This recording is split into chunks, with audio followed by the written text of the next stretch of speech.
ಇನ್ನು ಕೊಪ್ಪಳದಲ್ಲಿ ಭಾನುವಾರ ರಾತ್ರಿ ಒಬ್ಬ ಹಿಂದೂ ಯುವಕನ ಕೊಲೆಯಾಗಿದೆ. ಆ ವಿಚಾರಕ್ಕೆ ಸಂಬಂಧಪಟ್ಟಂತೆ ಈಗ ಒಂದಷ್ಟು ಅಪ್ಡೇಟ್ಸ್ ಬರ್ತಾ ಇದೆ. ಕೊಪ್ಪಳದಲ್ಲಿ ಯುವಕ ಗವಿಸಿದ್ದಪ್ಪ ಕೊಲೆ ಪ್ರಕರಣ, ಇದು ಆರೋಪಿಗಳ ರಕ್ಷಣೆಗೆ ನಿಂತರ ಪೊಲೀಸರು ಅಂತಕ್ಕಂಥ ಪ್ರಶ್ನೆ ಮೂಡ್ತಾ ಇದೆ. ಕೊಲೆಯಲ್ಲಿ ಯುವತಿಯ ಕೈವಾಡ ಇದೆ, ಆದರೆ ಯುವತಿ ಇನ್ನೂ ಕೂಡ ಬಂಧನ ಆಗಿಲ್ಲ. ಕೊಲೆ ನಡೆದ ದಿನ ಗವಿಸಿದ್ದಪ್ಪಗೆ 19 ಬಾರಿ ಕಾಲ್ ಮಾಡಿದ್ರಂತೆ ಭಾನು ಅಂತ. ಹತ್ಯೆ ನಡೆದು 3 ದಿನವಾದರೂ ಭಾನು ಅರೆಸ್ಟ್ ಆಗಿಲ್ಲ. ಅದಕ್ಕೆ ಅನುಮಾನ ಬರ್ತಾ ಇರೋದು. ಇದು ಟ್ರಯಾಂಗ್ಯುಲರ್ ಲವ್ ಸ್ಟೋರಿ. ಆ ಟ್ರಯಾಂಗಲ್ ಲವ್ ಸ್ಟೋರಿನಲ್ಲಿ ಆಕೆಯ ಪಾತ್ರ ಇದೆ. ಸೊ ಆಕೆಯ ಪಾತ್ರ ಕೂಡ ಇದೆ. ಆದರೆ ಇದು ಏನು ಗೊತ್ತಾ, ರಾಜಕೀಯ ನಾಯಕರು ಇದನ್ನ ಬೇರೆ ರೀತಿಯಲ್ಲಿ ಅಸ್ತ್ರವಾಗಿಸ್ಕೊಂಡ್ರು. ಬಟ್ ಪೊಲೀಸರ ನಡೆ ಮಾತ್ರ ಅನುಮಾನವನ್ನು ಮೂಡಿಸ್ತಾ ಇದೆ. ಇಷ್ಟಕ್ಕೂ ಏನು ನಡೀತು ಪ್ರಕರಣ ಅಂತ ಒಂದು ರಿಪೋರ್ಟ್ ಇದೆ, ನೋಡೋಣ. ಕೊಪ್ಪಳ ಯುವಕನ ಹತ್ಯೆಗೆ ಬಿಗ್ ಟ್ವಿಸ್ಟ್. ಟ್ರಯಾಂಗಲ್ ಲವ್ ಸ್ಟೋರಿಗೆ ಹೆಣವಾದ್ನ ಗವಿಸಿದ್ದಪ್ಪ ಕೊಲೆ, 3 ಅರೆಸ್ಟ್. ಇದೇ ತಿಂಗಳ 3ನೇ ತಾರೀಕಿನಂದು ಕೊಪ್ಪಳ ನಗರದಲ್ಲಿ ಭೀಕರ ಮರ್ಡರ್ ಒಂದು ನಡೆದಿತ್ತು. ಡೆಡ್ಲಿ ಮರ್ಡರ್ಗೆ ಕೊಪ್ಪಳ ಜಿಲ್ಲೆ ಜನರೇ ಬೆಚ್ಚಿ ಬಿದ್ದಿದ್ರು. 27 ವರ್ಷದ ಹಿಂದೂ ಯುವಕ ಗವಿಸಿದ್ದಪ್ಪನನ್ನ ಸಾದಿಕ್ ಎಂಬ ಅನ್ಯ ಕೋಮಿನ ಯುವಕ ಮಾರಕಾಸ್ತ್ರಗಳಿಂದ ಕೊಚ್ಚಿ ಹತ್ಯೆಗೈದಿದ್ದ. ಬಳಿಕ ತಾನೇ ಪೊಲೀಸರಿಗೆ ಶರಣಾಗಿದ್ದ. ಇದೀಗ ಮರ್ಡರ್ ಪ್ರಕರಣಕ್ಕೆ ಬಿಗ್ ಟ್ವಿಸ್ಟ್ ಸಿಕ್ಕಿದೆ. ಹತ್ಯೆಯಾದ ಗವಿಸಿದ್ದಪ್ಪ ಸಾದಿಕ್ ಪ್ರೀತಿಸುತ್ತಿದ್ದ ಹುಡುಗಿಗೆ ತೊಂದರೆ ಕೊಟ್ಟಿದ್ದಾನೆ.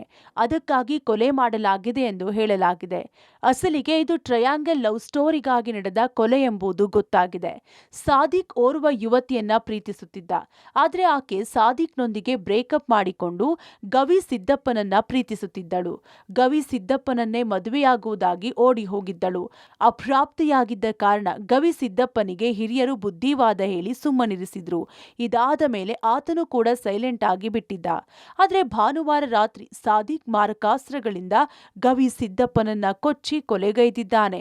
ಗವಿಸಿದ್ದಪ್ಪ ಅಂತ ಹೇಳಿ ಕೊಲೆಯಾದ ವ್ಯಕ್ತಿ ಇದು ಸಾದಿಕ್ ಹುಸೇನ್ ಅನ್ನೋನು ನಾವು ದಸ್ತಗಿರಿ ಮಾಡಿ ಅವರಿಗೆ ನ್ಯಾಯಾಂಗ ಬಂಧನಕ್ಕೆ ಆಲ್ರೆಡಿ ಕಳಿಸಾಗಿದೆ. ಸೊ ಮುಂದಿನ ತನಿಖೆ ಕೈಗೊಂಡು ನಮ್ಮ ಅಧಿಕಾರಿಗಳು ಆ ಕೃತ್ಯದಲ್ಲಿ ಭಾಗಿಯಾದಂತಹ ಇನ್ನೂ 3 ಜನ ಗೇಸುದಾಸ್, ನಿಜಾಮ್ ಹಾಗೂ ಮೆಹಬೂಬ್ ಅಲಿಯಾಸ್ ಗಿಡ್ಡ, ಇವರಿಗೆ 3 ಜನ ಇವರಿಗೆ ಕೂಡ ಬಂಧನ ಮಾಡಿದ್ದೇವೆ.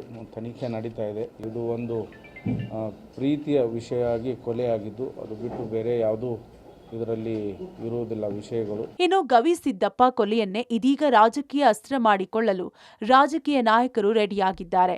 ಕೊಲೆಯಾದ ಗವಿಸಿದ್ದಪ್ಪ ವಾಲ್ಮೀಕಿ ಸಮುದಾಯಕ್ಕೆ ಸೇರಿದ ಯುವಕನಾದ್ದರಿಂದ ಕೊಲೆಯನ್ನ ಈ ಸಮುದಾಯ ಗಂಭೀರವಾಗಿ ಪರಿಗಣಿಸಿದೆ. ಅಮಾಯಕ ಯುವಕನ ಕೊಲೆ ಖಂಡಿಸಿ ದೊಡ್ಡ ಮಟ್ಟದಲ್ಲಿ ಹೋರಾಟ ಮಾಡೋಕೆ ವಾಲ್ಮೀಕಿ ಸಮುದಾಯದವರು ಚಿಂತನೆ ಮಾಡಿದ್ದಾರೆ.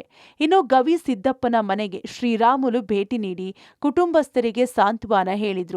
ಈ ವೇಳೆ ಗವಿಸಿದ್ದಪ್ಪನ ತಾಯಿ ರಾಮುಲು ಕಾಲಿಗೆ ಬಿದ್ದು ಗೋಳಾಡಿದ್ರು. ನ್ಯಾಯಕ್ಕಾಗಿ ಸಹೋದರಿಯರು ಕಣ್ಣೀರು ಹಾಕಿದ್ರು. ಮನೆಗೆ ಭೇಟಿ ನೀಡಿದ ಬಳಿಕ ರಾಮುಲು ಇಡೀ ಪ್ರಕರಣಕ್ಕೆ ಹೊಸ ತಿರುವು ಕೊಟ್ಟಿದ್ದಾರೆ. ಹಂತಕ ಪಿಎಫ್ಐ ಸಂಘಟನೆಯಲ್ಲಿದ್ದ ಎಂದು ಆರೋಪಿಸಿದ್ದಾರೆ. ತನ್ನ ಮಗನ ಸಾವಿಗೆ ಕಾರಣಳಾದ ಯುವತಿ ವಿರುದ್ಧವೂ ದೂರು ನೀಡೋದಾಗಿ ಗವಿಸಿದ್ದಪ್ಪನ ತಂದೆ ಹೇಳಿದ್ದಾರೆ. ಎಲ್ಲ ರಾಜಕಾರಣ ಬೇಡ ಸರ್, ನನಗೆ ನ್ಯಾಯ ಸಿಗಬೇಕು. ನನಗೆ ನನ್ನ ಮಗ ನ್ಯಾಯ ಸಿಗಬೇಕು, ಅವ್ರಿಗೆ ಶಿಕ್ಷೆ ಆಗಬೇಕು, ಇದೇ ಹೇಳೋದು ನಾನು. ನನ್ನ ಮಗನ ಬರ್ತಾನೆ ಸರ್. ಇವಾಗ ಎಲ್ಲ ಪಕ್ಷದವ್ರು ಬಂದು ಹೇಳ್ಬೋದು, ಹೋರಾಟ ಮಾಡ್ಬೋದು. ನನ್ನ ಮಗನ ಕೊಡ್ತಾರೆ ಯಾರು ಸರ್? ನ್ಯಾಯ ಬೇಕೇ ಬೇಕು ಸರ್. ಕನಿಷ್ಠ ಪಕ್ಷ 1 ವರ್ಷ ಬೇಲ್ ಸಿಗಬಾರ್ದು ಅವ್ರಿಗೆ, ಅಪರಾಧಿಗಳಿಗೆ. ಹ್ಞೂ ಸರ್, ಬರೆದು ಕೊಡ್ತೀನಿ ನಾನು ಇವತ್ತು ಬೇಕಾದ್ರೆ. ಇವ್ರು ಏನು ನ್ಯಾಯ ಕೊಡಿಸಿಲ್ಲ ಅಂದ್ರೆ ನಾನು DCS ಮುಂದೆ ಗಂಟೆ ಅಂತ ಇಬ್ಬರ ಕುಂತು ಹೋರಾಟ ಮಾಡ್ತೀನಿ. ನಾನು ನ್ಯಾಯ ಕೊಡಿಸ್ಬೇಕು ಸರ್. ನ್ಯಾಯ ಬಿಟ್ಟು ಹೋರಾಟ ಮಾಡಿ ನಾನು ಹೋಗೋದಿಲ್ಲ. ನ್ಯಾಯ ಕೊಡಿಸ್ಬೇಕು ನನಗೆ. ಅವ್ರಿಗೆ ಗಲ್ ಶಿಕ್ಷೆ ಕೊಡಬೇಕು ಅಥವಾ 1 ವರ್ಷ ಬೇಲ್ ಸಿಗಬಾರ್ದು. ಒಂದು 10-15 ಮಂದಿ ಸೇರಿ ಗವಿಸಿದ್ದಪ್ಪರನ್ನ ಮರ್ಡರ್ ಮಾಡಂತ ಕೆಲಸ ಮಾಡಿದ್ದಾರೆ. ಕೊಪ್ಪಳಿನ ವರಿಷ್ಠಾಧಿಕಾರಿಗಳು ಗಂಟೆಗೊಂದು ಮಾತು, ಇವತ್ತು ಒಬ್ಬರಿದಾರ ಅಂತ ಹೇಳ್ತಾರ. ಗವಿಸಿದ್ದಪ್ಪರ ಸತ್ತಂತ ಟೈಮಲ್ಲಿ ರಾತ್ರಿ ಪೋಸ್ಟ್ ಮಾರ್ಟಮ್ ಮಾಡಿಸ್ತಾರ, ಮತ್ತೆ ಮರುದಿನ ಇವತ್ತು ದಹನ ಸಂಸ್ಕಾರವನ್ನು ಮಾಡ್ತಾರ.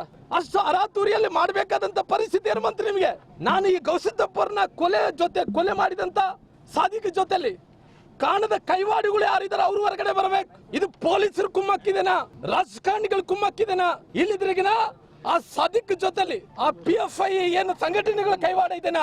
ಆದ್ರೆ ಹಿಂದೂ ಪರ ಕಾರ್ಯಕರ್ತರು, ಹಿಂದೂ ಪರ ಸಂಘಟನೆಗಳು ಮಾಡ್ತಾರಂತ ಯಾವ ಹಿಂದೂ ಕಾರ್ಯಕರ್ತರು ಕೂಡ ಇದೇ ರೀತಿಯಲ್ಲಿ ಕೊಲೆಗಳಾಗ್ತಿದ್ರಿಗಿನ ಸರ್ಕಾರ ಏನು ಮಾಡ್ತದೆ? ಕಚ್ಚಕ್ಕಾಯ್ತದೇನಾ? ಒಟ್ಟಾರೆ ಇಡೀ ಪ್ರಕರಣವನ್ನ ಪೊಲೀಸರು ದಿಕ್ಕು ತಪ್ಪಿಸುತ್ತಿದ್ದಾರೆ ಎಂಬ ಮಾತುಗಳು ಕೇಳಿ ಬರುತ್ತಿವೆ. ಮುಂದಿನ ದಿನಗಳಲ್ಲಿ ಇದು ಯಾವ ತಿರುವು ಪಡೆದುಕೊಳ್ಳಲಿದೆ ಎಂಬುದನ್ನ ಕಾದು ನೋಡಬೇಕಿದೆ. ಮುಖಣ್ಣ ಕತ್ತಿ, ಪಬ್ಲಿಕ್ ಟಿವಿ, ಕೊಪ್ಪಳ.